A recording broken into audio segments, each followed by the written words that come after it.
Bonsoir, frères et sœurs, et bienvenue sur TV Radio de Vie. Il est 20h35, heure locale. Nous sommes en direct sur TV et Radio de Vie.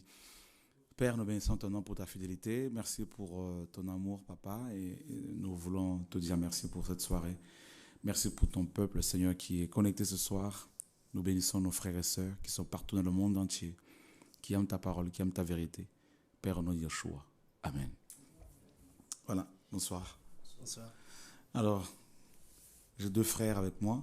Et voilà, donc il y en a un que je rencontrais en Allemagne. Et voilà, donc je l'ai invité ce soir parce que c'est un jeune qui aime le Seigneur et qui suit le Maître et qui cherche le Seigneur, qui veut le connaître. Et puis il y a mon frère Antoine, bien sûr, qui est venu nous rendre visite ce soir. C'est un plaisir. Amen. Quoi de neuf? Ça fait toujours une joie de venir à TV de Vie. D'accord. TV de Vie, c'est la vérité. Qu'est-ce que vous voulez? Nous, on peut aller chercher la vérité si ce n'est pas ici. Que Dieu soit béni. Alors tu me disais que, parce que le micro en fait on me fait signe, voilà. Tu me disais qu'il y a des pasteurs aujourd'hui qui se font introniser avec des bagues, tout ça. Et... C'est vraiment dommage, quoi. C'est-à-dire qu'on retourne aujourd'hui à ce que fait l'Église catholique. On critique l'Église catholique, mais on est en plein dans l'Église catholique. Parce que aujourd'hui, beaucoup se font introniser bishop, archibishop, tribishop. Tout ça, on ne sait pas où on va. Et j'ai vu aussi que ça touche beaucoup aussi la Côte d'Ivoire. Hein. Oh là là, au départ, c'était pas comme ça. Ce qui est dommage, c'est que depuis ce vent qui a soufflé après Kakou Sévérin, tout le monde voulait être à l'image de Kakou Sévérin au lieu d'être à l'image de Jésus. C'est vraiment dommage. Et malheureusement, tout le monde aujourd'hui a des bagues. Je ne sais pas si Jésus, avant de partir, a remis des bagues aux pieds, aux pôles. Mais ça sert à quoi ces bagues que ces pasteurs veulent avoir? Oui, mais c'est pour ceux qui sont dans la vérité, doivent se poser la question de savoir, mais pourquoi des bagues? Parce que les féticheurs ont des bagues. Les magiciens ont des bagues. Mais pourquoi des pasteurs ont des bagues? Simplement parce qu'ils ne veulent plus chercher Dieu. Ils ne veulent plus se laisser inspirer par le Saint-Esprit. Et donc, qu'est-ce qu'ils font? Ils traitent maintenant avec le diable, qui leur met des bagues pour pouvoir faire, si vous voulez, épater le peuple de Dieu. Donc tu me disais qu'il y a même un pasteur qui va être intronisé comme ça avec une bague, qui a déjà reçu sa bague. Oui. Et puis il y a des Américains qui sont venus et qui vont l'introniser. Ils lui ont demandé de s'habiller en noir, tout en noir. C'est vraiment dommage en fait. C'est-à-dire qu'on retourne au stade.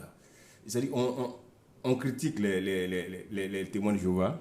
On critique l'église, le christianisme céleste, mais on est vraiment à la fin du temps. Et dommage, ce qui est dommage, c'est qu'il y a des gens qui suivent ces personnes-là. Alors, qu'est-ce que nous on peut faire? Nous, on ne peut que crier. Crier pour dire de revenir. Parce que le Seigneur n'est pas loin. 6000 ans, il reste un seul jour. Le jour du Seigneur, il est à la porte, il frappe. Ceux qui entendront seront avec lui, mais ceux qui refuseront, écoute, c'est la GL. Et donc nous devons faire attention. Nous pouvons interpeller aujourd'hui ces pasteurs-là, qui n'ont pas encore compris qu'on n'a pas besoin de bagues pour servir le Seigneur. Pas besoin de bagues, pas besoin de manteau, de soutane, de toge, tout ça.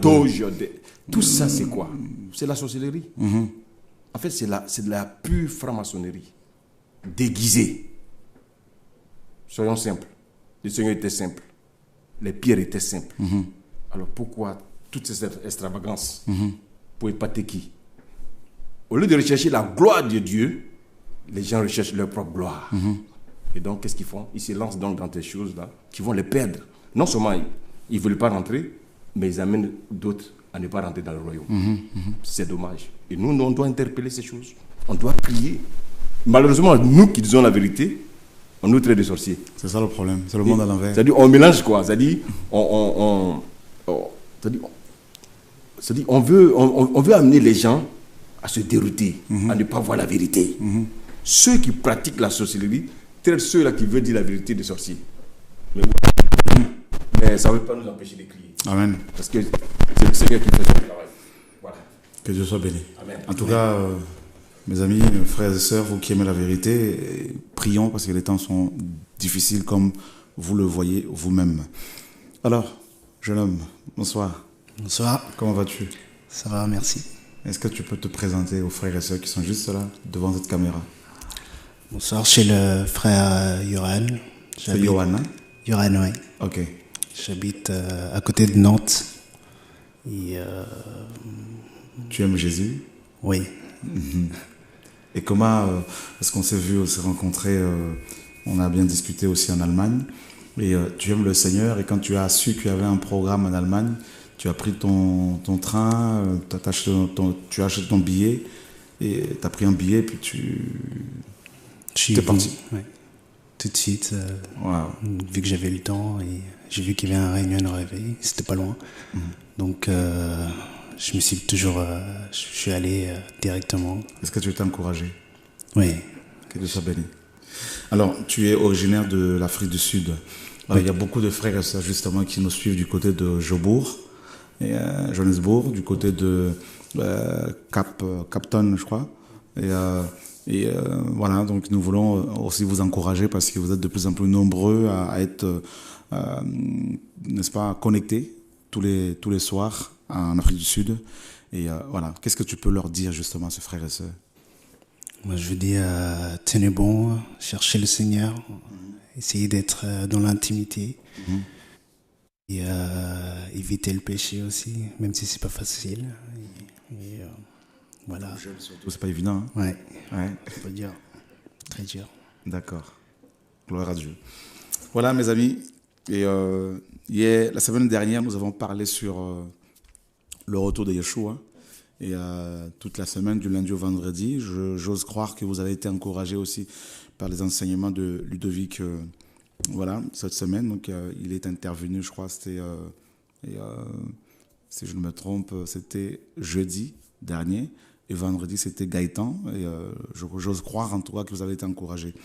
Voilà, donc on va continuer dans cette lancée, hein, donc, parce que c'est le temps où il faut évidemment crier, annoncer fortement, ouvertement le retour du Mashiach, parce que les signes sont là.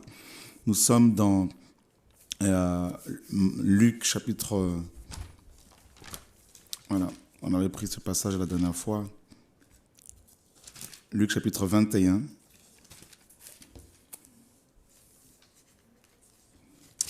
Voilà.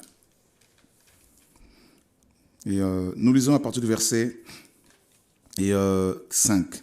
Et comme quelques-uns disaient du temple qu'il était orné de belles pierres et d'offrandes, il dit, est-ce cela que vous regardez? Les jours viendront où il ne restera pas pierre sur pierre qui ne soit démolie. Et ils lui demandèrent, Maître, quand donc cela arrivera-t-il et à quel signe connaîtra-t-on que ces choses vont arriver? On va aller dans Marc chapitre 13. Marc chapitre 13. Nous lisons à partir du verset 1er. Comme il sortait du temple, un de ses disciples lui dit, Maître, regarde quelle pierre et quel bâtiment. Alors ici c'est paradoxal, mes amis. Le Seigneur est en train de sortir du temple de Jérusalem. Il est en train de quitter ce lieu. La gloire de Dieu est en train de quitter ce bâtiment ici. Et les disciples n'ont pas compris. Ils vont, n'est-ce pas, demander au Seigneur de se focaliser sur la beauté de cet édifice. Alors qu'il était en train de le quitter. Il était en train de sortir de ce lieu pour aller à la rencontre des perdus, pour aller à la rencontre des pauvres, pour aller à la rencontre de ceux et celles qui ont soif et qui sont exclus du temple, pour aller à la rencontre des lépreux parce qu'ils étaient exclus du temple, pour aller à la rencontre des étrangers parce qu'ils étaient exclus du temple, et les disciples qui étaient autour de lui, qui avaient reçu son enseignement, ils vont, n'est-ce pas, amener Yeshua, ils vont demander au Seigneur de se focaliser sur la beauté de ce bâtiment. Et c'est quand même impressionnant. Et ça, c'est une parenthèse que j'ouvre. Et c'est le cas actuellement dans la majorité de nos pays, de nos assemblées, où l'on voit que la gloire de Dieu n'est plus. Que le Seigneur les a quittés. Pour certaines assemblées, il n'a jamais été à la base. Le Seigneur n'a jamais été dedans. Il n'a jamais été dedans. Et dans d'autres, il l'était au commencement, mais ils l'ont chassé. Il est sorti, et voilà que des chrétiens mettent l'accent sur la beauté de leurs édifices. Et le Seigneur leur dit, voyez-vous tout cela, toutes ces choses seront détruites. Ce bâtiment sera détruit. Et la Bible nous dit, comme il s'assit sur le mont des Oliviers en face du temple, Pierre, Jacques, Jean et André l'interrogèrent en particulier, disant, dis-nous quand ces choses arriveront et quel signe il y aura quand toutes ces choses devront s'accomplir. Voilà. Donc on nous dit ici qu'il y avait d'abord un disciple, un apôtre, qui pose la question au Seigneur, d'abord qui lui parle du temple, qui lui montre la beauté de cet édifice, les pierres avec lesquelles ce bâtiment a été construit. Et ensuite, on nous apprend que 4 autres apôtres vont poser la question au Seigneur par rapport justement à son avènement. Et parmi ces 4 apôtres, on nous dit qu'il y avait Jean. Et dans Apocalypse chapitre 4, c'est-à-dire après la mort et la résurrection de Jésus-Christ, Jésus va répondre bien comme il faut à la réponse, n'est-ce pas, la question de Jean. Après ces choses, donc Apocalypse 4, 1, après ces choses, je regardais et voici une porte était ouverte dans le ciel. Et la première voix que j'avais entendue comme le son d'une trompette et qui parlait avec moi me dit, monte ici, Jean, monte ici. Pourquoi? Parce que je te montrerai les choses qui doivent arriver à l'avenir. Tu vois? Donc Jean avait posé la question ici, 30 ans avant à Jésus-Christ à peu près. Plus de 30 ans avant. Seigneur, dis-nous, quels sont, n'est-ce pas, à quel signe connaîtra-t-on que ton avènement est là, est proche? Plus de 30 ans après, nous sommes dans les années 95 ici, 90-95 après Jésus-Christ. Jean, qui était un vieillard, reçoit l'invitation pour aller au ciel. On n'y va pas n'importe comment. On y est invité. Et on lui dit, monte ici et je te ferai voir les choses qui doivent arriver. Et il a entendu la voix d'une trompette, donc c'est-à-dire Yeshua lui-même. Et Jean arrive au ciel et il voit, mes amis, un trône, il voit quelqu'un assis dessus, et il voit cet être assis sur le trône ayant dans sa main droite un livre écrit dedans et en dehors, donc et scellé de 7 sceaux. Et bien sûr, il est question, selon Daniel 12, du livre de Daniel. Il est question, n'est-ce pas, du livre de l'Apocalypse que Daniel avait vu. Et Daniel voulait, n'est-ce pas, dévoiler ces choses, révéler ces choses, et un ange lui dira, cache, tiens secret ce livre. Jusqu'au temps de la fin. On peut lire Daniel. Daniel chapitre 12. Voilà, vous aimez la parole de Dieu. Daniel chapitre 12. Nous sommes à la page 806. 807. Voilà. Et on nous dit, dans Daniel 12, au verset 4, « Mais toi, Daniel, ferme ces paroles, et seul le livre jusqu'au temps de la fin. » Donc, on demande à Daniel de sceller ce livre. Et parce que ces révélations ne concernaient pas son époque, son temps. Et au verset, n'est-ce pas, 8, « J'entendis, mais je ne compris pas.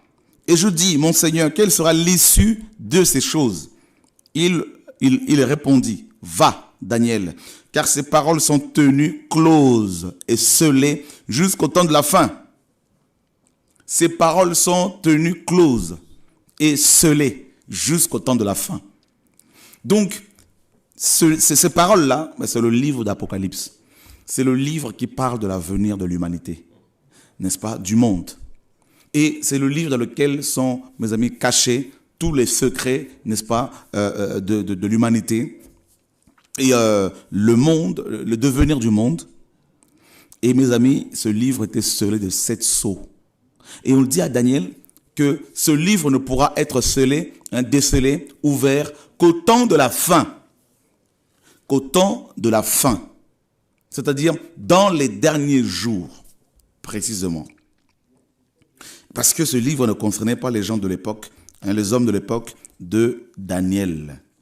Voilà. Alors, le temps de la fin, justement.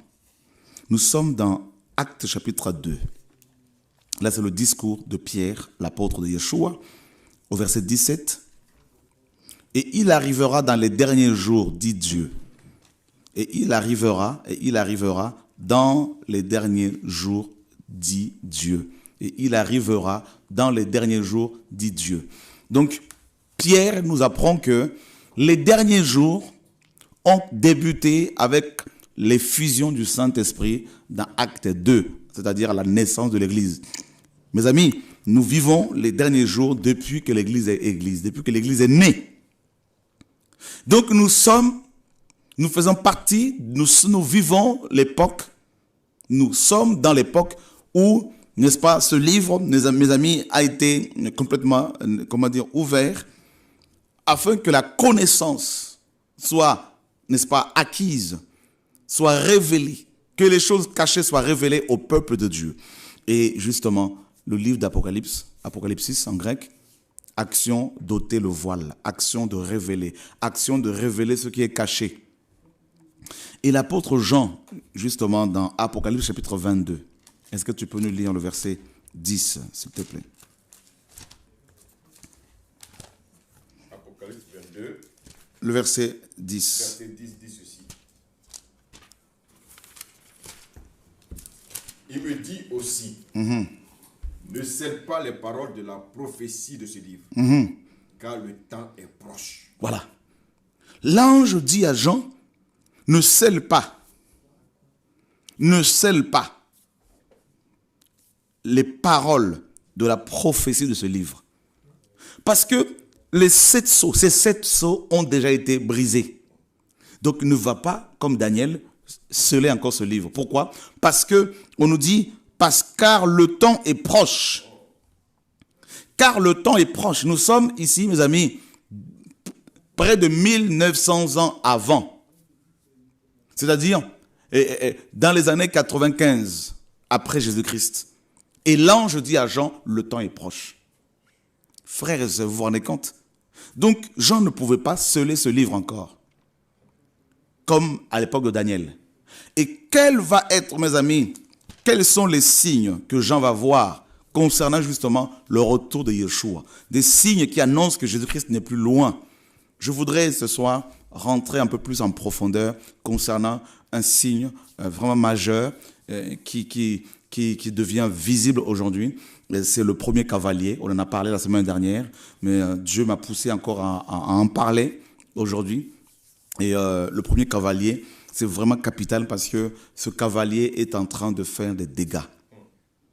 Alors, le premier signe que Jean va voir quand il va arriver au ciel, on nous dit au chapitre 6 d'Apocalypse, si on peut le lire. Apocalypse 6, le premier verset, il est dit, et quand l'agneau est ouvert l'un des sceaux, je regardai et j'ai entendu l'un des 4 animaux qui disait, comme avec une voix de tonnerre, viens et vois. Viens et vois. Parce que tu voulais savoir. Alors viens et vois. Et vois. Regarde, contemple. Et Jean arrive et il commence à voir. Et il dit au verset 2, je regardais. On peut continuer. Je regardais et je vis un cheval blanc. Viens et vois. Il arrive, il commence à regarder. Et qu'est-ce qu'il va voir? Un cheval blanc. Un cheval blanc. Et qu'est-ce qui se passe ensuite? Celui qui était monté dessus avait un arc. Et il lui fut donné une couronne. Et il est sorti en vainqueur pour vaincre. Voilà. Il voit le premier cavalier. Et il dit, n'est-ce pas, il nous donne des détails. Premièrement, on nous dit que c'était un cheval. Un cheval. Pourquoi le cheval? Et nous sommes dans Proverbe 21. Proverbe 21.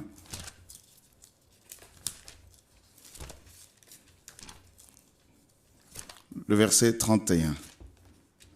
Alors, c'est la page, pour vous qui nous suivez depuis vos maisons, la page, n'est-ce pas, 712. 21, verset 31. Je lis la parole. Le cheval est équipé pour le jour de la bataille. Mais la délivrance vient de Yahweh. Le cheval est équipé pour le jour de la bataille. Donc, premièrement, le premier indice ici, nous avons, n'est-ce pas, on nous parle la première chose que nous voyons ici, c'est le cheval. Le cheval, pourquoi le cheval? Parce qu'on apprend que les chevaux étaient, comme vous le savez certainement aussi à l'époque, étaient utilisés pour la bataille. On les équipait pour la bataille. Donc ici, on comprend que ce cavalier est un guerrier. Voilà, est un guerrier. C'est un guerrier ici. Et il a un cheval qui est équipé. Donc, la deuxième chose que nous voyons, c'est la couleur blanche. Le cheval est blanc. Pourquoi blanc, justement? Eh bien, c'est simple. Mes amis, Satan, comme vous le savez, se déguise en ange de lumière. D'accord? Il se déguise en ange de lumière. Alors, on sait que tout le monde presque aime la couleur blanche. Donc, le blanc, c'est ce qui peut attirer facilement les gens. Le blanc nous parle de la sanctification. Le blanc nous parle de l'innocence, de la pureté, n'est-ce pas? Et qu'est-ce que la couleur blanche peut aussi, n'est-ce pas, signifier? Nous sommes dans, mes amis, Matthieu chapitre 23. Matthieu 23. Et nous lisons, et à partir du verset, n'est-ce pas, et à partir du verset 1er. Alors Jésus parla à la foule et à ses disciples, disant, les scribes et les pharisiens sont assis dans la chair de Moïse. Toutes les choses, donc, qui vous diront d'observer, observez-les et faites-les. Mais non pas leurs œuvres, parce qu'ils disent et ne le font pas. Regarde le verset 27. Verset 27. Malheur à vous, scribes et pharisiens hypocrites, parce que vous êtes semblables aux sépulcres blanchis. Semblables aux sépulcres blanchis. Et la suite, qui paraissent beaux au dehors, et qui au-dedans sont pleins d'ossements de mort et de toutes sortes d'impuretés. Donc on voit que les pharisiens, qui étaient les religieux les plus dangereux de l'époque de Jésus-Christ, les pharisiens, ces hommes, avaient compris que pour séduire les gens, pour attirer les faibles dans leur filet, pour pouvoir les manipuler, les contrôler, il fallait soigner leur apparence. Il fallait être habillés en blanc. Ils étaient habillés souvent en blanc. Donc, et nous retrouvons cela dans beaucoup de sectes.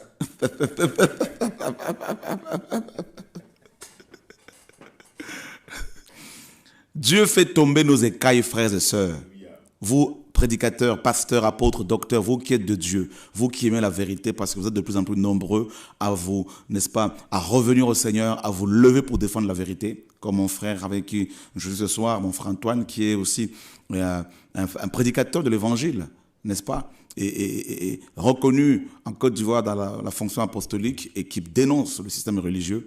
Donc, il y a de plus en plus de pasteurs qui prennent position pour la vérité, que je tiens aussi à souligner ce soir et à encourager ceux qui nous suivent et à continuer dans cette voie et à défendre la saine doctrine. Et qu'est-ce que nous apprenons ici? On a appris d'abord que le cheval, c'est pour la bataille. Deuxièmement, la couleur blanche, n'est-ce pas? Le blanc, c'est pour séduire. c'est pour séduire, n'est-ce pas? Et le Seigneur dit clairement, vous êtes comme des sépulcres blanchis qui paraissent beaux au dehors. Donc, vous voyez, c'est la séduction. La séduction. On embellit l'extérieur. On embellit les bâtiments d'église. On met des couleurs vives, des couleurs qui attirent. On porte des soutanes qui attirent le regard. Mais à l'intérieur, le Seigneur dit, c'est rempli d'ossements desséchés. C'est quand même une image terrible. Quand on voit un sépulcre, il peut être beau, bien décoré, bien blanc. Mais quand on ouvre un peu à l'intérieur, il y a une odeur fétide qui en sort. Je coupe la parole, il y a quelqu'un qui disait qu'il y a une loi qu'on appelle le PD. Le micro, ouais. Le PDPD, c'est-à-dire ce qui est pourri dedans est pourri dehors. Waouh. Et ce qui est propre dedans est propre dedans. Amen. Est propre dehors. Dehors. Le PDPD. D'accord. Ben ça, c'est terrible. Et là, ben c'est le Seigneur dit, mais c'est l'hypocrisie. Donc là, on comprend que la couleur là, hein, du premier cavalier, c'est aussi l'hypocrisie. Or, dans le grec, le mot hypocrite signifie littéralement jouer un rôle. En fait, les Grecs appelaient leurs acteurs hypocrites. À la base, ce n'était pas une insulte.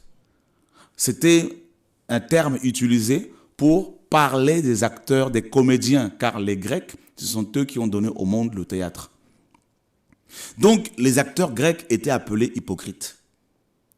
Et le Seigneur ici nous fait comprendre que les pharisiens, donc ces religieux, jouent un rôle. Quand ils se mettent dans ce vêtement, quand ils portent ces vêtements attirants, séduisants, l'objectif c'est de jouer un rôle, d'être des acteurs. C'est-à-dire, ils vont être gentils avec les chrétiens, ils vont parler bien avec les chrétiens, ils vont paraître sages, humbles, mais en fait, ce sont des loups cruels. Et le Seigneur dit, n'est-ce pas, ils viennent en vous en vêtements de brebis. Or, les brebis, souvent, hein, elles sont quoi? Elles ont quelle couleur, les brebis, souvent? Voilà. Voyez? Et là, c'est quand même incroyable, la laine. Vous voyez, les brebis sont souvent blanches. Et donc, Satan sait cela. Et il est en train ici d'imiter Jésus-Christ, de le singer. Mais il ne peut pas l'imiter. Mais il est en train de vouloir le singer, de vouloir l'imiter. C'est pour cela, dans 2 Corinthiens 13, Paul dit qu'il se déguise en ange de lumière. Il n'est pas l'ange de lumière, mais il se déguise en ange de lumière. Vous voyez, mes amis? Donc, on comprend que le premier cavalier a un cheval. Le cheval, c'est pour la bataille. La couleur blanche, c'est l'hypocrisie. C'est un déguisement. C'est un moyen pour pouvoir tromper les chrétiens. Et c'est pour cela que vous verrez que la plupart des sectes, si ce n'est toutes, des religions, tout ça, aiment soigner leurs apparences. Aiment s'habiller aussi en blanc. Les toges, les soutanes. Voyez, ça peut être la couleur blanche, vive, noire, jaune, peu importe. Vous voyez, c'est cette manière, mes amis, faculté qu'ils ont, cette faculté qu'ils ont de soigner, n'est-ce pas, leur apparence pour attirer le regard. Et on retrouve aussi cette manière de s'habiller chez les Grecs, bien avant que Yeshua ne soit incarné. Il y avait des sophistes, c'était des débatteurs, des experts qui maîtrisaient la rhétorique. Et les sophistes, chez les Grecs, des débatteurs qui maîtrisaient, comme je disais, l'art de parler, l'art oratoire. Et ces hommes allaient de ville en ville avec leur pupitre. Ils s'habillaient en toge, en robe blanche. Et ils répétaient, n'est-ce pas, par cœur les vers d'Homère. Et ils épataient les gens avec des mots, avec la rhétorique, le discours en 3 points, l'intro, le sujet et la conclusion. Donc, c'est Aristote, tout ça. Donc, c'était des gens qui maîtrisaient, n'est-ce pas, les vers, qui maîtrisaient l'art de parler. Et ils épataient les gens et on les acclamait. C'était des grands philosophes, des sophistes. Donc, et ils s'habillaient en soutane. Ils avaient, et on retrouve aussi cet accoutrement, cette manière de s'habiller chez les pontifes romains, chez les Césars, chez les prêtres païens gréco-romains. Ils s'habillaient aussi comme ça. Donc, vous voyez, frère, alors on retrouve cette manière de s'habiller dans presque toutes les sectes, toutes les religions, et pour se différencier du reste du peuple. C'est le clergé. Et qu'est-ce qu'on trouve encore dans Apocalypse 6 là-bas, par rapport au premier cavalier? On nous dit que ce cavalier, mes amis, avait un arc. Quand on parle d'un arc ou de l'arc, on voit automatiquement les flèches. D'accord? Les flèches. Les traits enflammés du malin. Donc, je ne sais pas si on peut nous amener le tableau, mais c'est pas...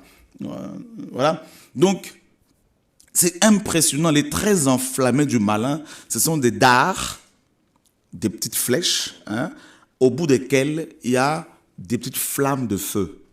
Alors, on va justement vous montrer l'image que mon frère, que Johnny et Yann ont travaillé par rapport à la BGC. Donc, on va juste montrer cette image-là. Et voilà, l'équipe de télé. Donc, ceux qui ont la BGC, vous connaissez cette image. Voilà, merci Eric. Vous voyez cet homme avec son bouclier. Regardez les flèches là, les petites fléchettes, au bout desquelles il y a des flammes. Voilà. Alors ça, ce sont les flammes, les flèches, bien sûr, du premier cavalier.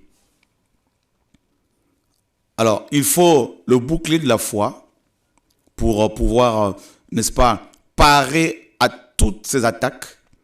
Et il faut aussi, parce que ces flèches visent, bien sûr, aussi bien nos têtes, nos pensées. Voilà pourquoi il faut le casque du salut. Et elles visent également notre cœur. Voilà pourquoi il faut le bouclier de la foi, n'est-ce pas? C'est important. Et il faut la cuirasse aussi de la justice pour protéger son cœur de toutes ces flèches. Alors, si cette flèche vous atteint, ce feu, ça peut être la convoitise, le péché, la colère, la haine, le mensonge, peu importe en tout cas. Si cette flèche vous touche, eh bien, ce feu va pénétrer vos pensées, votre âme, et va, n'est-ce pas, commencer à susciter en vous toutes sortes de désirs impurs. Et c'est terrible, frères et sœurs. Donc on voit que le premier cavalier vient aussi avec ses flèches pour attaquer justement les chrétiens. Parce qu'on nous dit qu'il est parti pour vaincre. Et on nous dit également qu'il a une couronne. S'il a une couronne, c'est parce que, n'est-ce pas, il est forcément roi. Car ce sont les rois qui sont couronnés. N'est-ce pas? Ce sont les rois qui sont couronnés. Donc, le premier cavalier est un roi. Voilà l'information que nous avons. Donc, quand on parle d'un roi, on voit forcément son royaume, son gouvernement. Donc, le premier cavalier, un des signes que le Seigneur nous donne, qui, n'est-ce pas, doit arriver, un signe qui doit arriver, un signe majeur avant le retour de Yeshua, avant l'enlèvement, c'est ce roi-là, ce roi cavalier. Et qui est ce roi cavalier, justement, qui est couronné et qui a des flèches et qui a un cheval équipé pour la bataille et qui va attaquer l'église, qui va attaquer les vrais apôtres, les vrais prophètes, les vrais docteurs, les vrais prédicateurs, les évangélistes, les hommes et les femmes de Dieu. Qui est ce premier roi-là, cavalier? Parce que c'est un roi. Donc, il a un royaume. Et bien, justement, nous sommes dans Daniel. Daniel chapitre 2.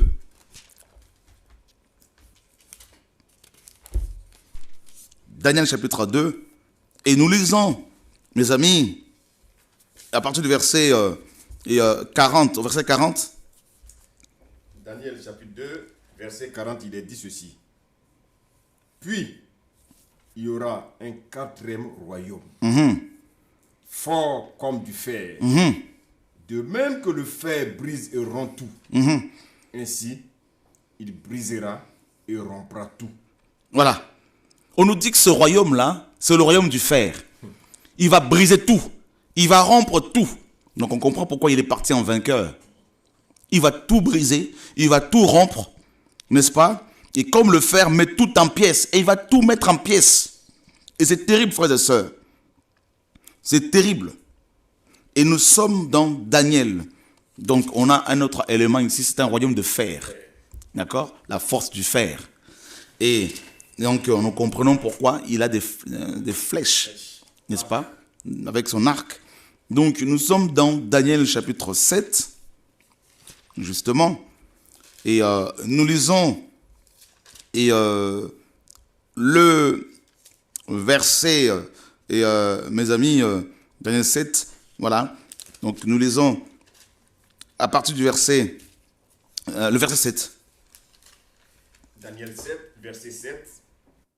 Après cela, je regardais dans mes visions nocturnes, et voici, il y avait une quatrième bête, terrible, épouvantable et extraordinairement forte. Elle avait de grandes dents de fer, elle mangeait, brisait, et elle foulait à ses pieds ce qui restait. Elle était différente de toutes les bêtes qui avaient été avant elle. Et elle avait 10 cornes. On a plusieurs détails ici. On nous dit que ce royaume est aussi une bête. Et en même temps une bête. Donc nous savons tous que les bêtes, c'est des bêtes sauvages. Hein. Donc la férocité, la sauvagerie, la bestialité, n'est-ce pas? Et on nous dit que cette bête est... Voilà les adjectifs que Jean va utiliser. On nous dit, donc comme Daniel, on nous dit premièrement que cette bête était terrible. On sait ce que c'est. Deuxièmement, épouvantable. Troisièmement, extraordinairement forte. Vous voyez mes amis, les qualificatifs, les épithètes, la manière dont Daniel décrit cette bête. Et on nous dit, elle était différente de toutes les autres bêtes. C'est la quatrième bête. Et regardez au verset 8. Je considérais ses cornes. Alors, Daniel était en train d'examiner, de regarder les cornes de cette bête, parce qu'il y en avait 10. Et qu'est-ce qu'il voit? Il dit, et voici une autre petite corne sortie du milieu d'elle, et 3 des premières cornes furent arrachées par elle. Et voici, il y avait en cette corne des yeux comme des yeux d'homme, et une bouche qui proférait de grandes choses. Vous voyez, frères et sœurs, une bête qui a des yeux, une bouche qui parlait avec arrogance. Cette bête. Et mes amis, regardez bien. Regardez ce que la parole nous dit. Regardez ce que la parole nous dit au verset, mes amis, 19. Verset 19, il est dit ceci. Alors, je désirais savoir la vérité sur la quatrième bête, qui était différente de toutes les autres, extraordinairement terrible, qui avait des dents de fer et des ongles d'airain, qui mangeait, brisait et foulait à ses pieds ce qui restait. Et sur les 10 cornes qu'elle avait à la tête, et sur l'autre corne qui était sortie et devant laquelle 3 étaient tombés. Sur cette corne qui avait des yeux, une bouche parlant avec arrogance et une plus grande apparence que celle de ses associés. Je regardais comment cette corne faisait la guerre aux saints et l'emportait sur eux. La corne faisait la guerre aux saints. Daniel voulait avoir d'autres informations concernant cette bête et les 10 cornes qu'elle avait sur sa tête. Parce que cette bête l'avait impressionné. Daniel n'a pas considéré les autres. Il n'a pas demandé des informations concernant les 3 premières bêtes, c'est-à-dire Babylone, les Mèdes et les Perses, l'Empire grec, la Grèce. Et il voulait connaître la 4e bête. Et on nous dit que cette bête, qui est la quatrième, qui était extraordinairement forte, terrible, épouvantable, on nous dit que cette bête faisait la guerre aux saints et l'emportait sur eux. Cet animal, cette bête faisait la guerre aux saints et arrivait à les vaincre. Et ça, c'est terrible. À tuer. Elle va tuer beaucoup d'enfants de Dieu, beaucoup de chrétiens. Et regardez, mes amis. On nous dit que cette bête va faire la guerre aux saints jusqu'à quel moment? Au verset 22. Jusqu'au moment où l'ancien des jours vint donner droit aux saints du Très-Haut. Et que le temps arriva où les saints furent en possession du royaume. Donc jusqu'au royaume de 1000 ans sur terre, cette bête va livrer bataille contre les vrais chrétiens. Donc Jésus-Christ nous donne un signe majeur. Il nous dit que cette bête-là, en fait, elle représente quoi? Elle représente le monde. Elle représente la Babylone politique. Elle représente la Babylone religieuse. Et Yeshua nous dit ceci. Avant l'enlèvement, ses enfants, ses serviteurs, ses servantes, la véritable Église sera combattue par cette bête jusqu'à ce que le royaume de 1000 ans, le royaume terrestre, soit établi à partir de Jérusalem. À partir de Jérusalem. Donc, chrétiens, si on ne vous parle pas de ces choses dans les églises, sachez que ce n'est pas Dieu qui est dedans. Si on ne vous annonce pas ces vérités, sachez que c'est le diable qui vous dirige. Ça, c'est clair. On ne peut pas se réclamer de Jésus-Christ et ne pas avoir affaire à cette bête. Ne pas être combattu par elle. Et on nous dit que c'est jusqu'à l'établissement du royaume de Dieu que cette bête va cesser sa persécution contre les chrétiens. Et ça, c'est terrible. Et regardez au verset 23. Il me parla donc ainsi. La quatrième bête est un quatrième royaume qui sera sur la terre, différent de tous les royaumes, et qui dévorera toute la terre, la foulera et la brisera. Mais les 10 cornes sont les 10 rois qui se lèveront de ce royaume. Un autre se lèvera après eux, il sera différent des premiers, et il abattra les 3 rois. Il proférera des paroles contre le Très-Haut, il harcelera les saints du Très-Haut. Donc il va y avoir du harcèlement. Les vrais chrétiens sont harcelés par le monde. Et il aura l'intention de changer les temps et la loi. Donc cette bête va combattre la loi de Dieu, la Torah, la parole de Dieu, l'évangile. Elle va faire en sorte que des lois anti-bibliques soient votées pour détruire la famille, pour détruire l'œuvre de Dieu, pour détruire les enfants de Dieu. Et les saints seront livrés entre ses mains pendant un temps de temps et la moitié d'un temps. Les saints seront livrés entre ses mains pendant 3 ans et demi qui correspondent à la période de la grande tribulation. Et ça, c'est terrible, mes amis. Ça va être terrible. Waouh! Mais le jugement se tiendra et on lui ôtera sa domination en la détruisant et en la faisant périr jusqu'à en voir la fin. Et ça, c'est terrible. C'est terrible, mes amis. Daniel nous dit, il était effrayé. Son visage avait changé de couleur. C'était terrible ce que Daniel a vu. Terrible. Et cette bête, nous dit la parole, proférait des paroles blasphématoires contre Dieu et contre ceux qui sont dans le ciel. Et regardez dans Apocalypse chapitre 13, justement. Et je vis monter de la mer une bête qui avait 7 têtes et 10 cornes. C'est la même bête. Et sur ces cornes, 10 diadèmes. Vous voyez, c'est des couronnes. Donc, c'est un roi. Et sur ses têtes, des noms de blasphème. Et la bête que je vis était semblable à un léopard. Donc, c'est la Grèce. Ses pieds étaient comme ceux d'un ours. Donc, les Mèdes et les Perses. Et sa gueule était comme la gueule d'un lion. Donc, c'est Babylone. Et le dragon lui donna sa puissance. Le dragon lui donna sa puissance. Son trône et une grande autorité. Vous voyez bien que c'est le 4e cavalier. Et je vis l'une de ses têtes comme blessée à mort, mais sa blessure mortelle fut guérie. Remplie d'admiration, la terre entière suivit la bête. Et ils adorèrent le dragon parce qu'il avait donné l'autorité à la bête. Et ils adorèrent aussi la bête en disant qui est semblable à la bête et qui peut combattre contre elle. Donc vous voyez, il y a le combat, il y a la guerre. Voyez? Et on nous dit au verset 5, « Et il lui fut donné une bouche qui proférait des discours pleins d'orgueil et de blasphème. Et il lui fut aussi donné le pouvoir d'agir pendant 42 mois. » Donc 42 mois, 3 ans et demi ou 1260 jours, selon Apocalypse 11, pendant la grande tribulation. Et elle ouvrit sa bouche pour blasphémer contre Dieu, pour blasphémer son nom et son tabernacle et ceux qui habitent dans le ciel. Et il lui fut donné de faire la guerre aux saints et de les vaincre. Et il lui fut donné aussi autorité sur toute tribu, toute langue, toute nation. Et tous les habitants de la terre l'adoreront, ceux dont les noms n'ont pas été écrits dans le livre de vie de l'agneau, immolé dès la fondation du monde. Vous voyez, frères et sœurs, c'est terrible. C'est terrible, c'est terrible, terrible, terrible, terrible, terrible. C'est terrible. Voilà le 4e cavalier. L'homme impie, le système impie. C'est à la fois un roi et un système global, un système qui combat les vrais enfants de Dieu, qui combat la vraie église. Et cette vraie église, mes amis, elle est avec le Seigneur, elle a une relation avec le Seigneur.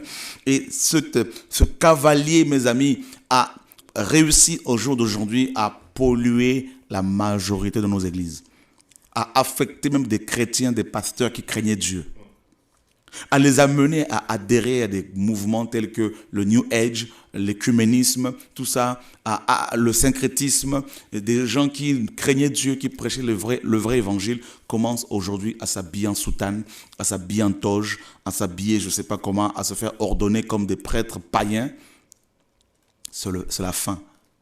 Et c'est la séduction. La séduction est venue par l'argent, tout ça. La séduction est venue par les beaux bâtiments. La séduction est venue par les biens de ce monde. Frères et sœurs, l'heure est grave. Jean voulait connaître la vérité concernant le retour de Yeshua. Il voulait connaître les signes qui précéderaient le retour de Yeshua. Et bien là, il a été servi. Il voit le premier cavalier qui sort et ses flèches ont atteint et continuent à atteindre beaucoup de chrétiens aujourd'hui. Beaucoup sont touchés par les flèches de l'ennemi. Donc, je disais que le premier cavalier est un système. Et regardez, mes amis, on nous dit que ce cavalier est assis sur un cheval. Hein? Alors, donc, il est monté sur un cheval. Pourquoi? Eh bien, il a copié Jésus-Christ. Parce que dans Apocalypse 19, on nous dit que Yeshua, quand il reviendra, il sera assis sur, n'est-ce pas, un cheval blanc. Et pour combattre. Et cette fois-ci, on nous dit que Yeshua ne viendra pas avec des flèches, mais avec une épée. Voyez? Et mes amis, quand Yeshua reviendra, il sera assis sur un cheval. Et regardez dans Apocalypse 17.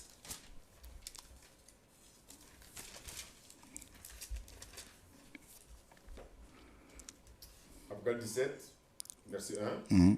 Puis l'un des 7 anges qui tenait les 7 coupes vint, et il m'adressa la parole en disant, « Viens, je te montrerai le jugement de la grande prostituée, qui est assise sur les grandes eaux. Avec elle, les rois de la terre ont commis la fornication, et les habitants de la terre ont été enivrés du vin de sa prostitution.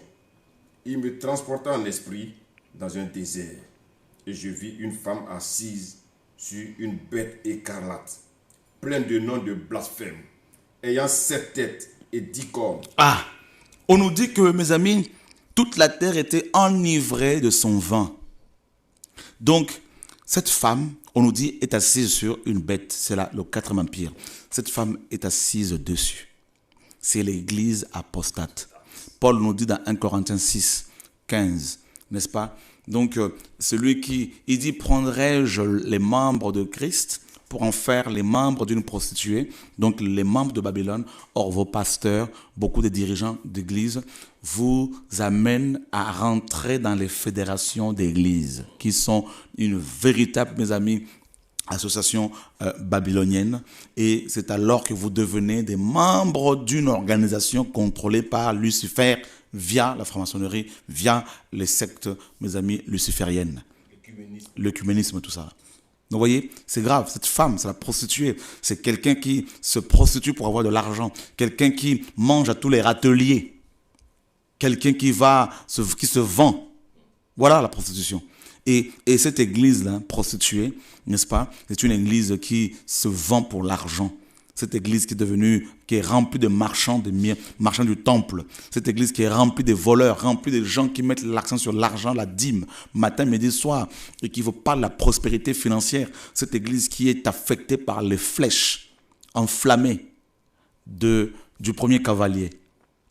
Vous voyez? Et cette victoire-là, mes amis, est très, très, très significative. La victoire du premier cavalier sur ces églises. Parce qu'on voit comment ces églises adorent maintenant l'argent, comment ces églises adorent les hommes maintenant, glorifient les hommes, et comment ces prédicateurs acceptent l'idolâtrie, acceptent d'être élevés, magnifiés, adorés ouvertement. L'heure est grave, l'heure est grave. Quand nous sommes convertis en 86, il n'y avait pas il n'y avait pas tout ça là. Il n'y avait pas cette paganisation d'église. Il n'y avait pas il n'y avait pas de prédicateurs de la prospérité à l'époque. Tout ça là, ça n'existait pas. Et à partir des années 90, il y a eu cet évangile qui a commencé à faire des ravages dans les églises, mes amis. Et c'est impressionnant. Impressionnant. Donc le premier cavalier, l'homme impie, fait des dégâts. Et Yeshua dit, le Seigneur par Paul va dire dans 2 Thessaloniciens chapitre 2, que avant l'avènement du Seigneur, il faut d'abord qu'il y ait, n'est-ce pas, il faut qu'il y ait auparavant l'avènement de l'homme impie, qui se fera par la puissance de Satan, avec toutes sortes de miracles mensongers. Et c'est terrible. Il dit le mystère de l'iniquité opère déjà. Voilà. Donc, et dans Zacharie 5, on nous parle de cette femme assise sur les phas, cette unité de mesure. Cette femme, c'est le mystère de la piété, de l'iniquité, pardon. Le mystère de l'iniquité. C'est cette femme d'Apocalypse 17. C'est la même femme. Et on nous parle de l'épha. L'épha, c'est l'unité de mesure utilisée à des fins frauduleuses. Donc, cette unité est utilisée aujourd'hui pour arnaquer les chrétiens. On nous parle du plomb dans Zacharie 5. Le plomb est un métal très, très, très, mes amis, dangereux. Et il attaque le système nerveux. Il attaque les organes vitaux, le plomb. Et on retrouve le plomb dans les églises, sur le plan spirituel, bien sûr, dans les églises paganisées. Vous voyez, c'est l'image de fausses doctrines. Et c'est terrible, terrible. Donc, l'homme impie a déjà mis son gouvernement sur terre, vous devez le savoir. Il est déjà sur terre, l'homme impie est déjà là, son gouvernement est déjà là, mes amis, ses institutions sont déjà là. Donc, et maintenant, son objectif, c'est de détruire toutes les églises, mais il ne pourra pas, bien sûr, détruire l'église de Yeshua. Il arrive à paganiser l'église visible, ça c'est clair. Il arrive même à utiliser certaines maisons de la Bible pour, n'est-ce pas, produire des Bibles paganisées, où l'on enlève des termes tels que la repentance, n'est-ce pas, remplacés par, n'est-ce pas, changer radicalement. Ah, c'est terrible, n'est-ce pas? Et l'heure est grave, en fait. L'heure est grave. L'heure est grave parce que quand on voit la nouvelle, la NBS, la nouvelle Bible Second, où l'on a enlevé le mot repentance, remplacé par changement radical, ça n'a rien à voir. C'est une insulte. Voilà comment ça se passe. Donc on enlève des mots qui peuvent choquer aujourd'hui et on a, n'est-ce pas, on produit des Bibles complètement New Age et le Nouvel Âge, cette secte complètement dangereuse qui prêche le retour du Maitreya, c'est l'homme impie, qui prêche le syncrétisme, qui encourage l'œcuménisme, mais plus encore le syncrétisme, c'est-à-dire l'union de toutes les religions du monde entier. C'est impressionnant, chrétien. L'heure est grave. Donc, le premier cavalier qui est venu et qui est rentré dans la plupart des assemblées, et des milliers de pasteurs l'adorent, croyant adorer Jésus-Christ.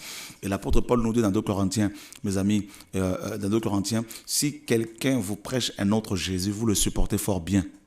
Dans 2 Corinthiens, mes amis, et Paul le dit, et dans 2 Corinthiens 11, il dit, si quelqu'un vient vous prêcher un autre esprit, un autre évangile, un autre Jésus, vous l'acceptez. Et le Seigneur dit dans Jean chapitre 5, au verset 43, il dit, je suis venu au nom de mon Père, vous ne m'avez pas reçu. Un autre viendra en son propre nom et vous le recevrez. Il parle de l'antéchrist. Vous voyez, il doit venir avant. C'est pour cela qu'on l'appelle antéchrist. Il vient avant. Anté, c'est avant. Anti, c'est contre. Donc, il vient avant. Et il propose aux habitants de ce monde une fausse paix. Il propose aux gens, il propose aux Juifs une fausse paix. Et beaucoup de gens vont l'acclamer. Et c'est déjà le cas.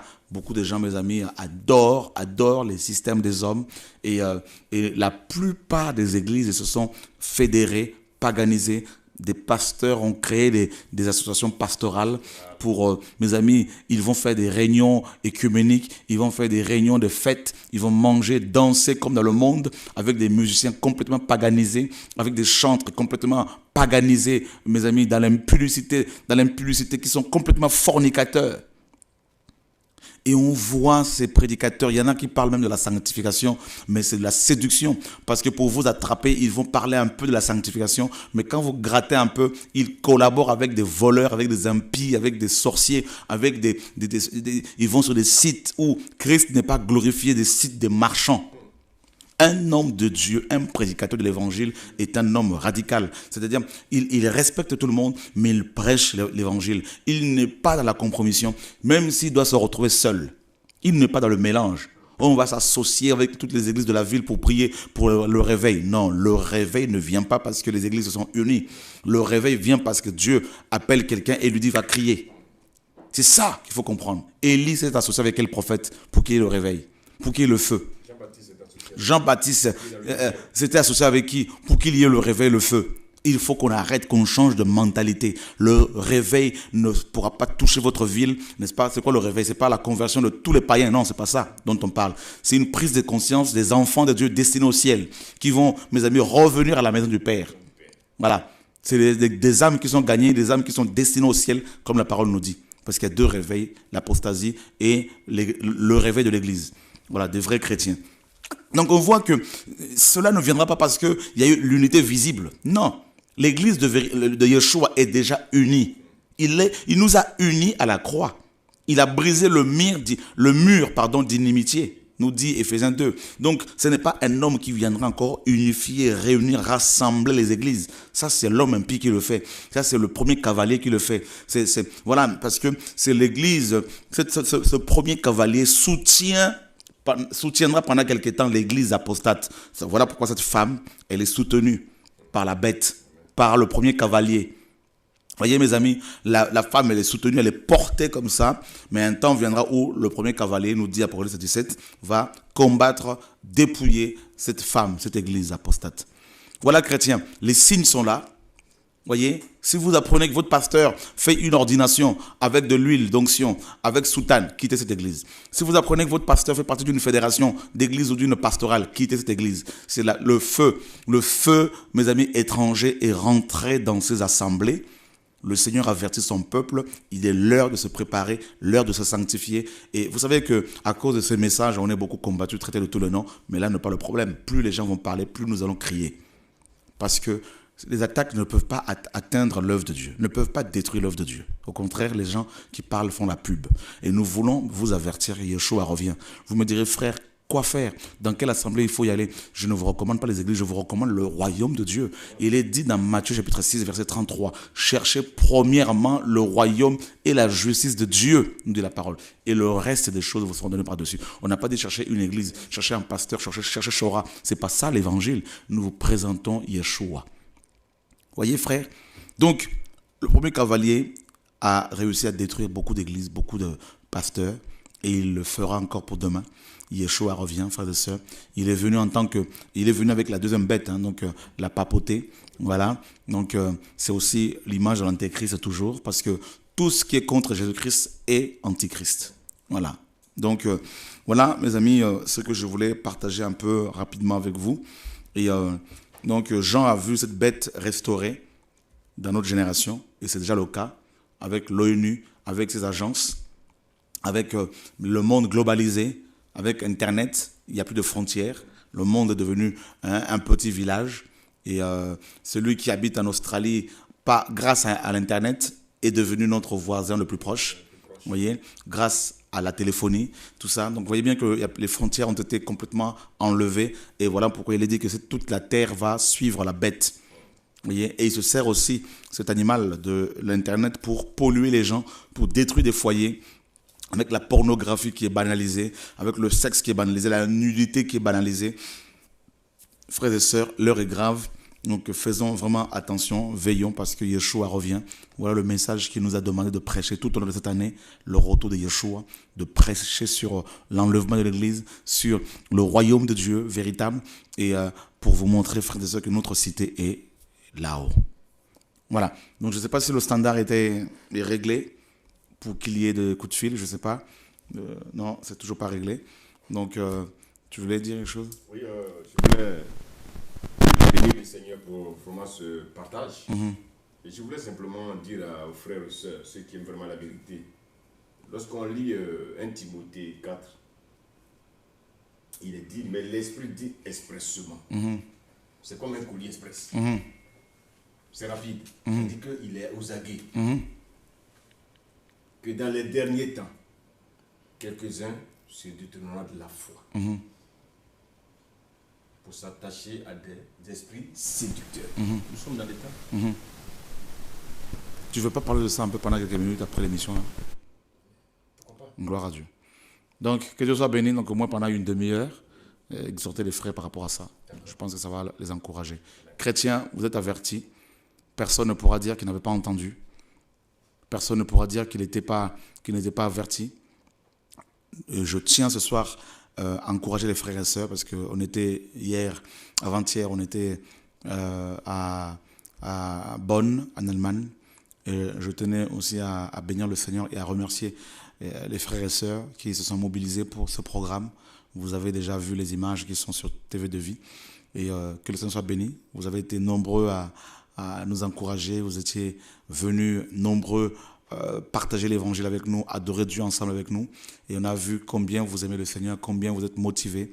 Et cela nous a tellement touchés que nous avons, dans la prière, en accord avec le Seigneur, décidé de revenir au mois de mai, toujours en Allemagne pour des programmes. À la fin du mois, donc on sera à Berlin, samedi et dimanche, donc le dernier week-end de ce mois-ci. Ensuite, on sera aux Antilles à partir du 9 prochain, du 9 avril. Et on sera à Martinique, en Guadeloupe, à Saint-Martin et en Guyane. On vous donnera toutes les informations, il n'y a pas de problème bientôt. Et on sera aussi, selon que Dieu nous conduit, on sera aussi en Suède. Et bientôt, on vous donnera les informations. Et pour votre information, nous avons commandé 10 000 autres exemplaires de la BJC. Et grâce à vos prières, premièrement, et à vos dons, nous arrivons à imprimer autant de Bibles. Et c'est une nouvelle version avec une concordance. Donc on a tout envoyé chez l'imprimeur. Logiquement, si tout va bien, d'ici avant le 20 avril, on aura les 10 000 autres exemplaires. Donc la version actuelle de la BJC compte 1288 pages et la dernière version, 2015, aura 1500 à peu près pages. Donc vous voyez qu'il y a une grosse concordance avec plusieurs mots et il y a d'autres informations qu'on a mis dedans pour vous permettre d'avoir, n'est-ce pas, d'avoir la connaissance de la parole, la connaissance historique également, n'est-ce pas, depuis la naissance de l'Église jusqu'à nos jours. Donc dedans on parle aussi de l'histoire de la Bible et pourquoi aussi on a mis aussi un petit mot sur le choix du nom de Yahweh. Pourquoi on a choisi ce nom-là. Et en tout cas, vous êtes nombreux à prier pour nous, à nous couvrir par vos prières. Et on en a besoin, frères et sœurs. Vous qui voulez nous inviter ici et là, sachez que nous avons d'abord besoin de vos prières. Et nous ne voulons pas devenir des idoles. Nous voulons rester vos frères et sœurs. Parce que ceux qui sont véritablement touchés par l'évangile n'adorent que Dieu seul. Yeshua, notre Seigneur. Et nous sommes vos frères. Et considérez-nous comme vos frères, pas autre chose, pas autrement. Et c'est alors que nous viendrons aussi chez vous, si vous êtes comme ça, pour qu'on s'encourage mutuellement. Car nous fuyons beaucoup l'idolâtrie. Et nous avons besoin de vos prières, nous avons besoin aussi d'être encouragés par des témoignages que Dieu, des guérisons que le Seigneur opère en vous. Donc envoyez-nous des mails pour témoigner afin que nous bénissions ensemble le Seigneur. Et merci aussi pour vos dons qui nous permettent de payer les charges, de soutenir les veuves, les étrangers, les orphelins et les nécessiteux que Dieu met sur notre route. Et que Dieu soit béni en tout cas pour tout. Nous vous disons à demain soir, 20h30, heure de Paris, pour votre émission, la dernière trompette. Et on va continuer l'enseignement sur, bien sûr, le retour de Yeshua. Ne teignez pas vos ordinateurs. Notre frère va partager quelque chose avec vous. Au nom de Yeshua. Amen.